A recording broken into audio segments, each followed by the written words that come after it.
Afternoon, Harris here. Just had a nervous breakdown in M&S food. That'll teach me. Should never have abandoned Lidl's. I haven't done a video for about 7 weeks, so I'll tell you what, I found some dynamite. I found some absolute dynamite. And see what we got. I put this on my community tab. I started using the community tab, I don't know why. And this was an Oxfam. Great price. And what a record. The Lars debut, £19.99. This is a UK original press. Great condition, VG+. There's a funny thing this. Now, the VC is quite Beatles-centric. I think that's fair to say, isn't it? I never see anyone in America talk about this album. Now, there may be a couple of reasons. One, it's probably maybe quite hard to get on vinyl in America. It's quite easy in England to get a repress, although not an original. Because they are, I think of all the bands that have sort of Beatlesque that have come out, say, in the last 30 years, the Lars, this album's incredible. I bought it at the time and I kind of dismissed it. Lee Mavers, the main songwriter and basically the guy who ran the band, is an absolute lunatic. He makes Syd Barrett look like a sane individual. When he was, I've read a lot about Lee Mavers. He wouldn't, like, if you go into a recording studio and the leads were the wrong colour, he would refuse. There's a story, and it may be apocryphal, that he went to America and he wanted to buy this amp used by Leadbelly, and it still had, he thought, the dust from the 40s on it, and he would only get it back into England if the dust remained on it, and he wanted to then he's an absolute perfectionist. He always said that the closer, he's got this sound in his head, and the closer to perfection he gets, the further away from perfection. When this album came out in 1990, they were poised to go massive, because obviously the single There She Goes was, I think, a worldwide hit. He announced in the Music Weeklies, do not buy it, this is a bag of shit. Literally said that. And I mean, it's pretty slickly produced, but it doesn't sound, I mean, in context, this is a fantastic, I didn't really listen to it much at the time. It's kind of the flip side to the Stone Roses debut, where the Stone Roses were kind of like the Byrds and a kind of a liquidy sound. The Lars were kind of early Beatles. He was obsessed by sort of the Hamburg tapes and early Who. I think this is more Who. There's a lot of power chords, but it sounds completely of its time, of the 90s.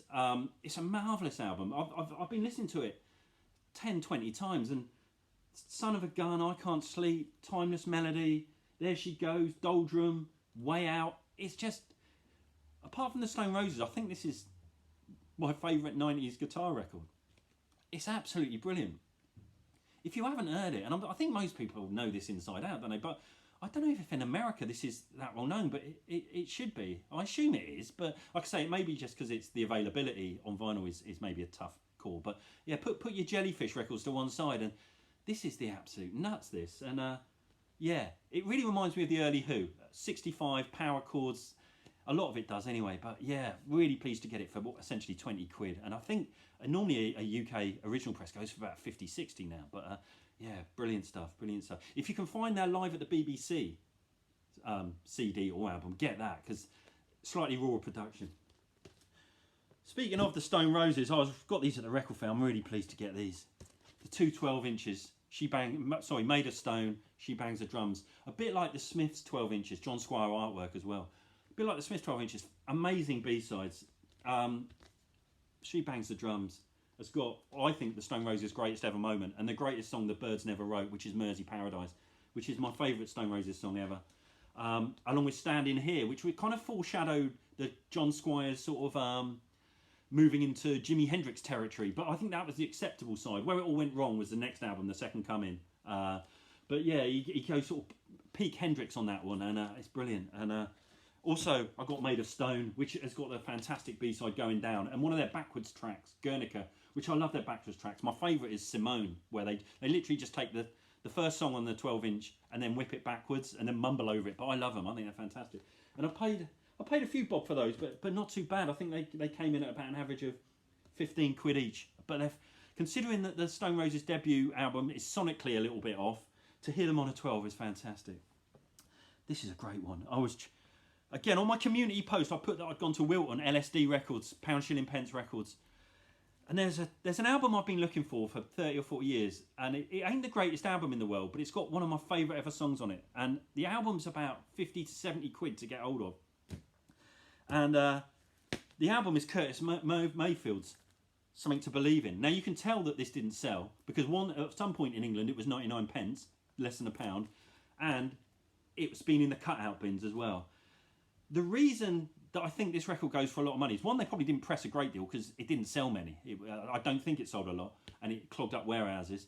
So most people just threw them away, I think. And the other reason is it's got Trippin' Out on it, which I think is Curtis Mayfield's greatest ever track. I put it in his top 5, and I think that's the reason this album goes for a lot of money. I used to go to a place called Verdi's in Weymouth in 89, 90, 91, and the DJ used to play Trippin' Out. And I used to ask him, I said, mate, I'll buy that off you, because I used to do that quite a lot. And this was 89, and he said, oh yeah, you can have it, mate, 30 quid. I'm like, so I didn't buy it. So I've been looking for this ever since. And I saw it in the racks in LSD, and for a tenner. And I'm looking at it, I'm like, that can't be the album with Trippin' Out on. And it did have Trippin' Out on it. And I had that one of those moments where I just sort of went, oh, and it was fantastic. So pleased to have it. It's an all right album, but I've just Trippin' Out. It's a 7-minute. It's a little bit like Bill Withers' Lovely Day, actually. And I've never seen this record in the wild. And so to get it for a tenner, it's got the import sticker there, and it's still got the seal. I ain't going to take this on because it's probably stuck on, but what a great sleeve as well. For £10, this has got to be one of my finds of the year. And I don't know if John 6 Inch has got this, or even Craig, but wow, yeah, what a find. Another one, I put this on my community post. I've been looking for this for 30, 40 years, and it popped up in Oxfam. Wasn't cheap. This is Grail territory for me because I never see it. The 12-inch single of All Night Long by the Mary Jane Girls, written by Rick James. I think it's Rick James's greatest ever moment. I think he got these girls together to form a kind of like a Spice Girls of the 80s. And this was a big hit in England, as it says, top hit England. An amazing tune. Would be in my top 5 80s tunes. It's a real two-step sort of boogie monster mid-set. Gets everyone up on the dance floor, and I was so thrilled to find the 12-inch for this. And I did pay a couple of bob for this as well, actually. I think this was, there's a few, but you don't see this a lot. I've never seen it. I've never seen it in a while. And I was just pleased, and I play these 12s so often, I'm past the days now of buying an album, playing it once and filing it. Because it's no point. And I just play these all the time, and they sound incredible, because it's a 5-minute track on a 12-inch bit of vinyl, and it just sounds amazing. Speaking of which, I went to World of Echo record shop in London, which is in the E2 postcode. It's pretty near Brick Lane. It's a great record shop, new and second hand. It's run by this lovely lady called Natalie, who used to run Matador record label, which was a big record label in the 90s. I think Pavement were on Matador, and a lot of other indie bands. And they are a little bit curated. They tend to go for 80s, 90s, indie, sort of post-punk, harder to find stuff in second hand. And I found this, which is Stereolab's Fluorescence's 12-inch single, which is really, really hard to find. And it's Stereolab's greatest moment. It's where it all came together. The experimentation and the pop side just gelled perfectly. You can find this EP on YouTube, and it's well worth playing. It's just so wonderfully pop. It's amazing. And the opening track, Fluorescences, is beautiful. So's Pinball. So's You Used to Call Me Sadness. There's one track on the B-side, which is Soup Groove number 1, which is, they're more experimental. This is hard to find. I paid £30 for this, which is probably about par, but it's just hard to find anyway. You're just not going to find them very often, and it's just wonderful, this. And I say, I'm hammering the hell out of this, and yeah. So okay, I'm paying 30 quid for 12, but I've played it about 20 times already. So I'm paying £30 for an album, which I might play 2 or 3 times. So this is my mentality nowadays. Last year was the year of the Balearic 12-inch. My mindset was songs that sound great at 3 a.m. on an Iberian island when you're out of your nut and you swallow the contents of your glow stick. And this year, I've been to a few Christmas parties, and I'm frequently in the last 4 weeks found myself alone in a taxi at 3 a.m. I've had 28 turbo shots. Suzanne in accounts has made it quite clear that we don't have any future, so I'm feeling a bit susceptible. The taxi driver, I'm making small talk. Normally I'm discussing the future of Afghanistan cricket with the taxi driver, and the taxi driver's always got Taxi Driver FM on, and I'm fascinated. This is what's happened to me recently. Suddenly songs that I've always hated at 3 in the morning sound incredible in my slightly frazzled state. So I'm talking to the taxi driver, I'm like, mate, no, seriously, Afghanistan will win the World Cup in 8 years. Yeah, You've heard it from me. Oh, hang on, no, mate, turn this up, turn this up. We don't need another hero. Oh, I bloody love this tune. I bloody love it. No. Hopelessly devoted. Turn the window down. Put the window down. Olivia Neutron-Bomb, mate. Yeah. It's my new mindset. I'm calling it the Taxi FM effect. So, with this in mind, I've been scouring the 12-inch racks for some what I consider Taxi FM 12-inch classics, and the rule is they have to come in at less than £1.99. This might be pushing the boundaries. Boy meets girl, waiting for a starter for. What? This has got Taxi FM written all over it, hasn't it? And it's got the original demo of I Want to Dance with Somebody. They wrote I Want to Dance with Somebody by Whitney. It's not a bad version, but actually I was looking on Discogs. You can't even get a 12-inch of this in America. Count their blessings, but no, what a tune. What a tune. This is pure Taxi FM. Cutting Crew. I just died in your arms tonight. Susanna. Oh, another banger. £1. Played it loads. I broke the rule on this one. I went over £2. But I don't see it much, and this is wonderful. This is wonderful. The 12-inch single of Chris Isaak's Wicked Game with Angelo Badalamenti, 2 instrumentals on the B from the film Wild at Heart. If you want to know the state of vinyl in the 90s, oh my God, that could take your head off. But what a tune that is. Sounds great on a 12. Just one side on the 12, and yeah, I'm sure I'll find myself sobbing in the back of a taxi a few times to this one. And again, this is, what a banger this is. Less than £2. It was originally £3.49. Patsy Kensit's mega band, Eighth Wonder, I'm Not Scared, the disco mix, written by the Pet Shop Boys. They kind of, Patsy Kensit was in that bloody awful film that David Bowie did the soundtrack to. What was it called? And eventually she was Liam Gallagher's wife, wasn't she? That didn't end well, I don't think. What a tune I'm Not Scared is by Eighth Wonder. High energy, sort of mid-80s, late 80s classic. I love this track. And again, couple of quid, bang it on. Sounds awesome. You get like a 9-minute disco mix. Basically, most of these tunes I love. But I rip off New Order, Blue Monday.